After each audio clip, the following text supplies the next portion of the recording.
Salon Polityczny.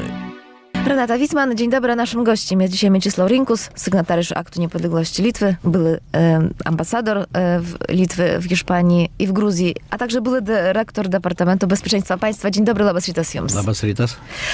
Ar manot, kad partija Tvarka ir Teisingumas turi rimtą kandidatą į vidaus reikalų ministrų postą? Nežinau, aš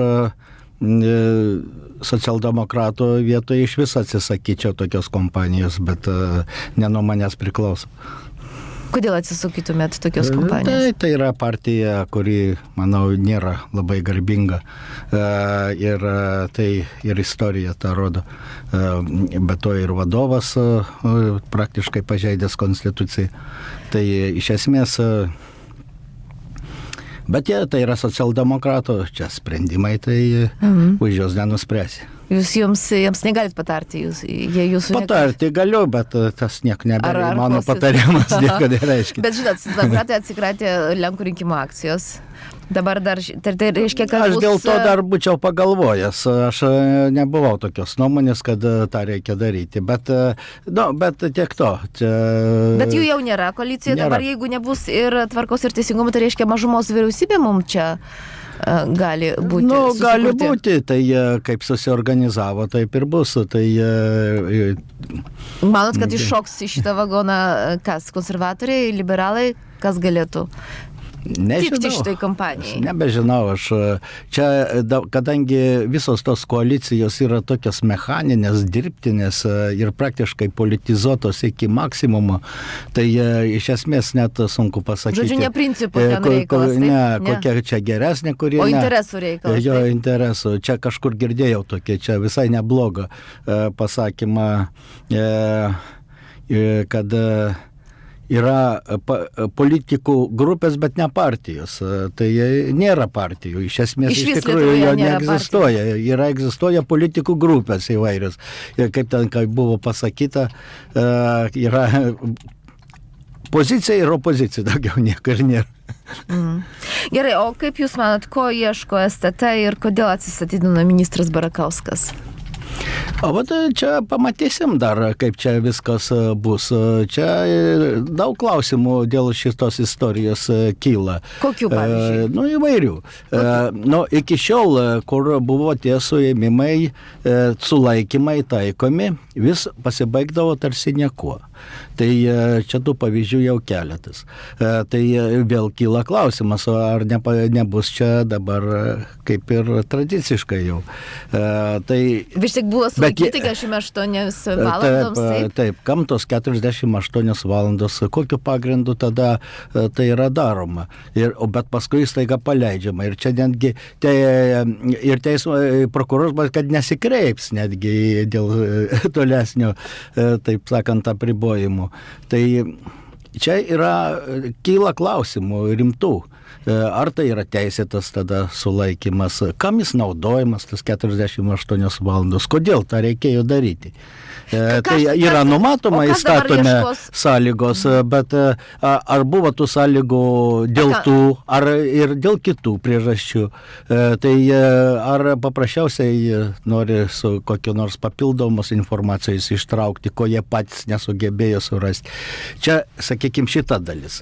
Bet dabar yra antroji dalis pačios, sakykime, tos, ką jau visuomeniai pasklido, tai kad kažkas ten vyksta, kažkas buvo ir kažkas panašu į politinę korupciją, bent taip jau paskleista žiniasklaidai. Galbūt ir taip buvo. Tai pamatysim, kokia bus tolimesnė eiga. Seimo narys Komskis ir vicepirmininkas partijos Tvarka ir Teisingumas sako, kad STT veikia pagal užsakymą, bet nesako pagal kieno užsakymą. Tai šiaip asmeniškai, šiaip partija aš jokių čia sentimentų neturiu, bet galėčiau taip asmeniškai pasakyti, kad Pakso apkalta nebuvo iš piršto išlaužta. Bet vis tik ta partija turi rėmėjų. Ketvirtą pagal dydį, pagal populiarumą. Turi. Kuo tu jūs tai Ir paaiškinat? Uspaskichas turi rėmėjų, tai aš labai senai tą patį aiškinu. Tai yra visiškai žmonių negalvojimų. Ir viskas. Žmonės yra, kaip aš nežinau, jie nedalyvauja politikoje, nieko nesidomi. Jie dalyvauja, jeigu balsuoja, tai jau yra dalyvavimas. Tai dalyvauja politikoje geriausiu atveju savaitę prieš rinkimus, o paprastai 2 valandas prieš rinkimus. Tai tuo metu dar sužino, kas iš tikrųjų ten kabo ant Kas nulėmė jų sienos. sprendimą tada, už ką jie balsuoja, jeigu jie dalyvauja tik tai 2 valandas prieš arba... Nulėmė tie, kurie manipuliuoja žmonių tokiu mąstymu. Tie ir nulėmė. O ir jie dirba. Tada labai nesunku yra ir papirkti, ir prižadėti, ir visa kita. Dalis balsuoja iš inercijos, dalis dėl to, kad ten dar iš tos tradicijos buvo sąjūdinės tradicijos ir taip toliau. Nenori kitai balsuoti, nors nepatinka. O dalis nors iš vis ir nebalsuoja. O labai didelė dalis iš vis nedalyvauja niekur. Tai yra, kokia visuomenė, atvirai pasakius, ir atsispindi. O kodėl tokia visuomenė mūsų? Nežinau. Tai matyti ilgi procesai būna, ką dabar be pasakysi. Čia tų tyrinėjimų sociologinių, psichologinių, čia yra tiek daug. Manau, kiekvienam tam tyrinėjimai yra dalis tiesos, bet tai yra tam tikra ir mislė, ir žmonėm, kurie tyria šitos procesus. Tai... O tendencijos yra kokios? Kuo toliau, to blogiau, ar vis tik kažkaip tobulėja mūsų visuomenė demokratijos link? Nežinau, ar tobulėja. Daugiau vis dėlto yra tokių mados dalykų, dabar yra ta tokia nuostata, vartotojiška nuostata, praktiškai visiškai nebesvarbu. Įsiplovė ideologinės bet kokios ribos ir tai daugybė dalykų vyksta, bet jos dabar suvesti į kokią nors, sakykime, kelias priežastis, aš to nesuvedu nei į sovietinį palikimą, nors tas dalis irgi egzistuoja, matyt, turi dar savo įtaką, bet manau, kad formuojasi nauji dalykai ir nauji tokie vartotojiški, pramoginiai, visokie kita. Tai iš esmės, šiandien visai yra labai geras 15 minučių Valatkos straipsnis toksai, jeigu visumą paimtume, apie ką vis dėlto kalbam Lietuvoje, apie ką? Mes normalios, racionalios, politinės minties, mes užkasi tik tai mažytę dalelę. O visa kita yra pramogos, šnekos, plepalai. Gerai, be Valatkos. Kitas žurnalistas Andrius Užkalnis rašo, kad savivaldos rinkimuose Vilniuje rinkėjai rinksis svajonę ir kartu tokį merą, kuris jų svajonę labiausiai įkūnys. Ar jūs taip manote? Kiekvieno miesto meras turi būti ir to miesto patriotas. Jis jį turi rūpintis, pergyventi, mylėti jį. Aš taip manau. Tai romantiškas požiūris dabar yra labai retas toksai, bet Lietuvoje tokių merų yra. Jei važiuoji per Lietuvą, Varinauskas Druskininkuose. Tai žmogus, kuris rūpinasi tuo miestu. Jis pergyvena dėl jo. Vilniuje. Dėl Zuoko aš dabar negaliu apie dabartinę situaciją pasakyti, bet žinot, tai yra žmogus su idėjomis. Tai yra visada buvo su idėjomis, praktiškai jis suformavo tam tikrą Vilniaus ateities viziją. Kokią jis ją suprato, modernę, čia visa kita. Jis susidūrė su, sakykime, kitų požiūrių, kuris eina daugiau, sakykime, iš tokios vyresnės kartos, iš Vilniaus patriotų, kad Vilnius praranda savitumą.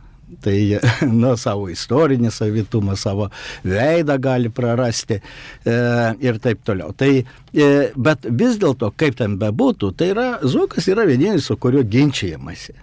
Visi kiti, kiek aš matau, iš esmės eina grinai politiniu keliu.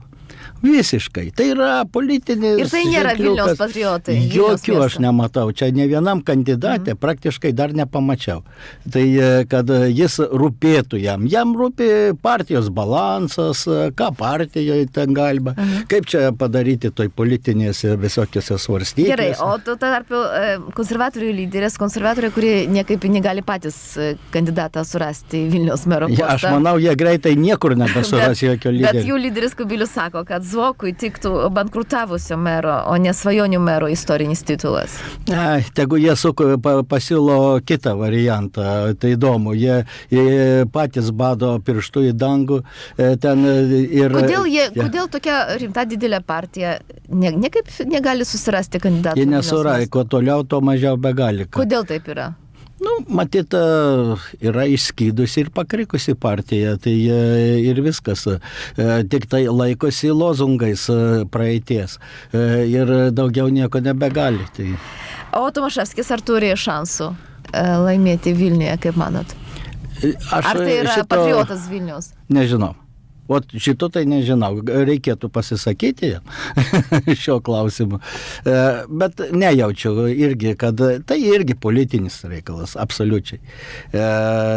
Grinai politizuotas. Tai ir mane tas ir liūdina. Politizuotas dėl to, kad Tomaševskis yra europarlamentaras, ar kodėl? Dėl to, kad, matyt, irgi yra balansų, įvairių politinių balansų ir įvairių netgi revanšų ir taip toliau, įrodymų. Tai, kitaip sakant, vyksta tik tai politinėse dėlionėse. Nevyksta dėl, sakykime, pergyventų, užstatom tą miesto dalį, kaip čia yra, ką mes turim, ką neturim, kaip čia mes organizuosim miesto kažkokį tai transportą, visą kitą. Praktiškai iš esmės klausimas yra tik tai apie politinius reikalus, politinį balansą, kas ką turės kokią dalį, kur kokį poveikį ir kaip visą tą galės mobilizuoti Seimo rinkimams. Manau, taip yra užkulisiuose. Tai o kokių idėjų vis tik dėl Vilniaus jūs tikitės išgirsti? Aš jau nesitikiu, ko nors išgirsti. Tai tikrai. Ir aš manau, kad... Kokių reiktų išgirsti? Reiktų, normaliai yra vienas iš europietiškiausių ir savičiausių miestų Europoje. Taip. Ir turintis savo ne tik gilią istoriją, bet kaip tą suderinti į ateitį, kadangi modernizuojasi ir praktiškai yra keičiasi ir veidas, ir struktūra miesto, ir visa kita. Tai daugybė dalykų yra. Turėti koncepciją, turėti filosofiją. Čia romantinis požiūris. O praktiškai, o visos kalbos bus apie tai. Apie pinigus, apie šildymą ir apie... Ir apie skulptūras nuo Žaliojo tilto reikia nukelti ar ne, jūsų nuomonė. Jau nukėlė jas. O jūs buvot už tai, kad būtų nukeltas skulptūras? Man jos nesudarė niekada kažkokios didelės vertybės, bet aš niekada nepolitizavau to klausimai, nemanau, kad to reikėjo kada nors. Paprasčiausiai turi būti dar žiūrint, kas vietoj to bus. O jūsų manimų, kas Ar iš viso reikia? Gal ir nereikia pagal architektūrinį kokį nors pavydalą, kaip jis dera ten su tais kitais pastatais tą vietą, kaip jis dera su bendru peizažu. Čia yra aplinkos architektai ir įvairių tų nuomonių gali būti. Vis tiek yra kažkaip bus apiformintas po to. Taip. Tai aš manau, kad kol tų projektų nėra, gal ir niekad neverta skubėti. Bet yra tų pakeitimų Lietuvoje daug įvairių. Bet ne visi yra sėkmingi. Žodžiu, geriau neskubėti. O kad nukeltas... Buvo, tai jau faktas, jau nukėlė, galim sakyti, kad jau beveik jų nėra ten. Jau beveik ir nėra. Ačiū Jums labai už pokalbį. Naszym gościem był Mieczysław Rinkus, sygnatariusz Aktu Niepodległości, były dyrektor Departamentu Bezpieczeństwa Państwa.